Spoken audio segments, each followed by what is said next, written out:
ஒரு குட்டிகளை மாதிரி ஒரு ஆட்டோக்காரர் ஒரு கர்ப்பிணி பெண் ஆட்டோல ஏற்றிக்கிட்டு ஹாஸ்பிட்டலுக்கு போறாங்க. பெரிய மழை பெஞ்சுக்கிட்டு இருக்கு. அப்ப அவர்கிட்ட இருந்த அந்த கொடைய அந்த கர்ப்பிணி பெண்ணுகிட்ட கொடுத்துட்டு இதை எடுத்துக்கிட்டு போமா அப்படின்னு சொல்றாங்க. அப்ப அந்த பொண்ணு சொல்றாங்க, ஆனா எப்படி நான் உங்ககிட்ட நான் திருப்பி கொடுக்கறது?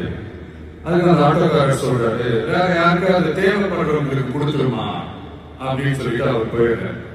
அந்த கர்ப்பிணி பெண் அந்த கொடையை எடுத்துக்கிட்டு ஹாஸ்பிட்டல் வாசலுக்குள்ள போகும்போது அந்த வாசல்ல ஒரு பெரிய ஒரு மழைக்கு பயந்துக்கிட்டு அப்படியே கை கட்டிட்டு நின்றுட்டு இருக்காரு. அந்த கர்ப்பிணி பெண் அந்த கொடையை அந்த பெரியவர்கிட்ட கொடுத்து, ஐயா எடுத்துட்டு போங்கய்யா அப்படின்னு சொல்றாங்க.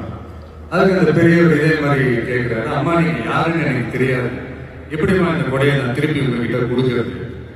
அதுக்கு அந்த பொண்ணு சிரிச்சுக்கிட்டே சொல்றாங்க, வேற யாருக்காவது தேவைப்படுறவங்களுக்கு கொடுத்துருங்க ஐயா அப்படின்னு சொல்லிட்டு போயிடுறாங்க. உடனே அந்த பெரியவர் கொடையை எடுத்துக்கிட்டு பஸ் ஸ்டாப்புக்கு வர்றாரு. பஸ் வந்து ஏறி போகும்போது அங்க பாக்குறாங்க ஒரு பூக்காரம்மா பூவை வச்சுக்கிட்டு ஒரு அட்டையை மழைக்காக பிடிச்சிக்கிட்டு உட்கார்ந்துட்டு இருக்கிறாங்க. பெரியவர் போய் அந்த கொடையை அந்த பூக்காரம்மா கிட்ட கொடுத்துட்டு அவர் பஸ் ஏறி போயிடுறாரு.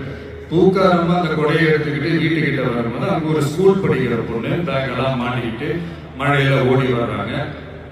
அவங்க போய் அந்த ஸ்கூல் பொண்ணு கிட்ட கொடையை கொடுத்துட்டு மழையில நனையாதமா இதை எடுத்துக்கிட்டு போங்க அப்படின்னு சொல்றாங்க. அந்த பொண்ணு தேங்க்ஸ் அப்படின்னு சொல்லிட்டு வீட்டுக்கிட்ட வரும்போது அந்த பொண்ணோட அப்பா பதட்டத்தோட வாசல்ல நின்றுட்டு இருக்காரு. பொண்ணு மழையில நனைஞ்சுக்கிட்டு வரணுமே அப்படின்ட்டு.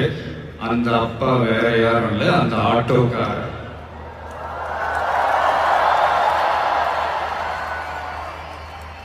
அந்த குடை அவர் கொடுத்த குடை.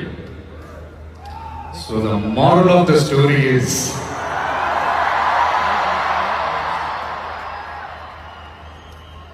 முடிஞ்ச வரைக்கும் எல்லாருக்கும் சின்ன சின்னதா ஒரு நல்லது, சின்ன சின்னதா ஒரு ஹெல்ப் அது செஞ்சு இருந்து பாருங்க. லைஃப் ஒரு மாதிரி ஜாலியா இன்ட்ரெஸ்டிங்கா இருக்கும்.